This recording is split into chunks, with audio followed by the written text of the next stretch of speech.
উপস্থিতি আমাদের মাঝে উপস্থিত হয়েছে আজকে doctor H M Yahiya Rahman, ওনার ছোট মেয়ে এবং ছোট জামাতা ডাক্তার আফিফা ইয়াহিয়া হান্না। এবং আমি এ পর্যায়ে কথা বলবার জন্য বিনীত অনুরোধ জানাচ্ছি মরহুমের ছোট জামাতা ডাক্তার আবদুল্লাহ তানভীর। আমি এ পর্যায়ে ডাক্তার আবদুল্লাহ তানভীরকে কথা বলবার জন্য বিনীত অনুরোধ জানাচ্ছি। Dhaka medical college.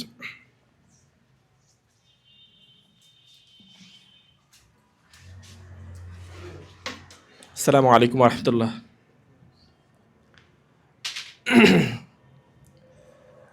এমন জীবন তুমি করিও গঠন, মরিলে হাসিবে তুমি, কাঁদিবে ভুবন। 4 নভেম্বর থেকে এই কথাটা আমার মাথায় ঘুরতেছিল, যেটার পূর্ণতা গত মাসের শেষ পর্যন্ত আমরা বিভিন্ন জানাজার মাধ্যমে দেখতে পেয়েছি। আমি আসলে 7 বছর 3 মাস আমি ওনাকে শ্বশুর হিসেবে পেয়েছি। আলহামদুলিল্লাহ, আল্লাহ রাব্বুল আলামিনের কাছে অসংখ্য শুকরিয়া। এখন শেষ 2 মাসের বেশি সময় উনি আমার বাসায় ছিলেন। তো এর আগে অনেকবারই চেয়েছি, সময়, পরিবেশ, পরিস্থিতি সব কিছু হয়নি। তো আমি একজন ডাক্তার হিসেবে মানুষের একজন ডাক্তারের বড় একজন শিক্ষক, আপনারা ওখানে অধিকাংশ শিক্ষকতার পেশার সাথে আছেন অনেকে। আপনাদের একটা বড় প্রাপ্তি হলো স্টুডেন্ট পড়াশোনা করবে, সে এসে আপনাকে পড়া দেবে, আপনার কাছে ভালো কিছু সে করবে, এটা প্রাপ্তির একটা বিষয়। একজন ডাক্তার তিনি বিভিন্ন স্তরের থেকে থাকেন, তার সবচেয়ে বড় একটা প্রাপ্তির জায়গাটা হলো আল্লাহ রাব্বুল আলামিন তাকে যে জ্ঞান দিয়েছেন, সে জ্ঞানের আলোকে সে একটা রোগ ধরতে পেরেছে বা একটা রোগের চিকিৎসা সে দিয়েছে। রোগী সেই প্রেসক্রিপশনটাকে সম্মান করবে, সম্মান করে সে প্রেসক্রিপশনের ওষুধটা সে খাবে, এসে সে জানাবে আরেকবার বা 2 বার যে হ্যাঁ আমি সুস্থ হয়েছি, না হয় এতটুকু সুস্থ হয়েছি, এতটুকু হইনি। কিন্তু অধিকাংশ সময়ই বাংলাদেশের সংস্কৃতির ক্ষেত্রে এটা, সব ধরনের শ্রেণীর ক্ষেত্রে এটা আসলে মানে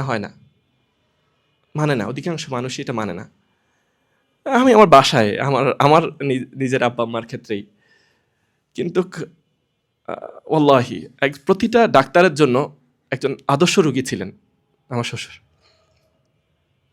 মানে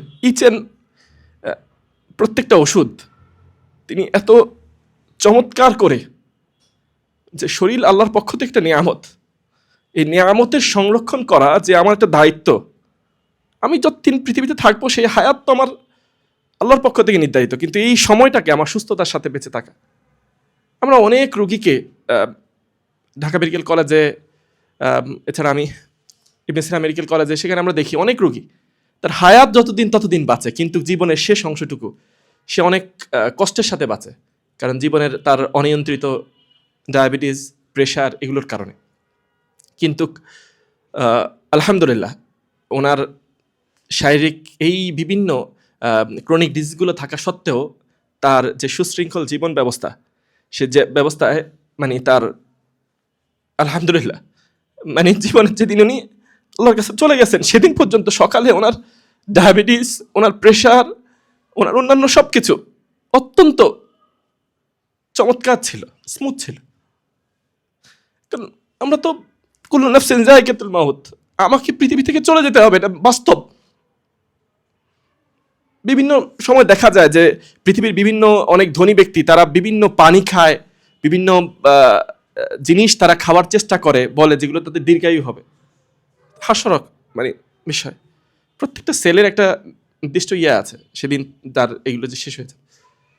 আর আরেকটা বিষয়, আমি আজকে আমাদের একজন সাংবাদিক ভাই একটা কথা বলেছেন, বিশেষ করে শরীফ ওসমান হাদির মৃত্যুর দিন থেকে আমি অনেকগুলো মানুষকে কথাটা বলেছি যে এই আমাদের জীবনটাকে একটু নতুন করে চিন্তা করা, নতুন করে আমরা যে জিনিসগুলো বলি, আমাদের এত এত কন্টেন্ট, আমাদের ফেসবুক থাকার কারণে, ইউটিউব থাকার কারণে, এই কন্টেন্টের ভিড়ে আমরা নিজেকে গঠন করার, নিজেকে কোনো কিছু বলি, সেই জিনিসগুলোকে বাসা পর্যন্ত নিয়ে ভালো কথা, সহি কথা, দিনের কথা, এই বিষয়গুলোই আমরা জানামাজ পর্যন্ত, আমাদের আমরিয়াত পর্যন্ত আমরা নিয়ে যেতে আসছি।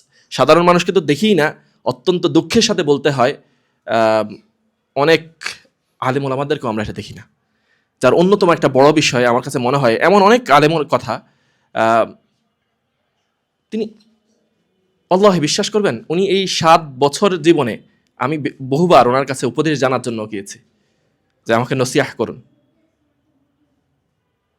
আমি এখন বুঝতে পারতেছি তিনি আমাকে বারবার একটা বিষয় নসিহত করতেন, দ্যাট ইজ সাইলেন্স। তুমি সব সময় কথা কম বলো, চুপ থাকো। এটা উনি নিজে চুপ থেকে বলতেন, চুপ করে সবসময়। এরপর বারবার বলেছি, মানে একটা আমলের কথা উনি বলেছেন যে হ্যাঁ, তুমি যখনই যাবে আয়াতুল কুরসি পড়বে, বা এই একটা আমল কথা আমার যতটুকু মনে পড়ে, আমি কিন্তু অনেকবার বলেছি। তো আমার কাছে মনে হয়েছে যে যে কথাগুলো আমরা আমাদের জীবনে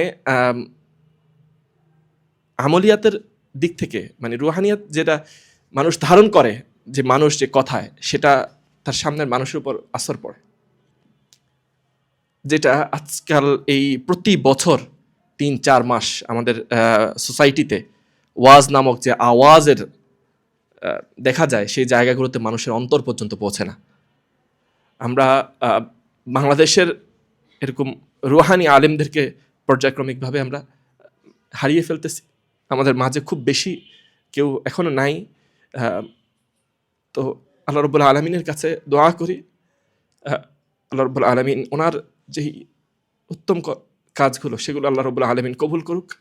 আমাদেরকে এই দুনিয়ার জীবন থেকে আমাদেরকে চলে যেতে হবে, সেই চলে যাওয়ার বিষয়টাকে বারবার বারবার রিমাইন্ড দিয়ে, স্মরণ দিয়ে আমাদের কাজগুলোকে আমরা যেন পারফেক্টলি করতে পারি, আমলে পরিণত করতে পারি, আল্লাহর জন্য করতে পারি। আল্লাহ রাব্বুল আলামিন সে তৌফিক দান করুন।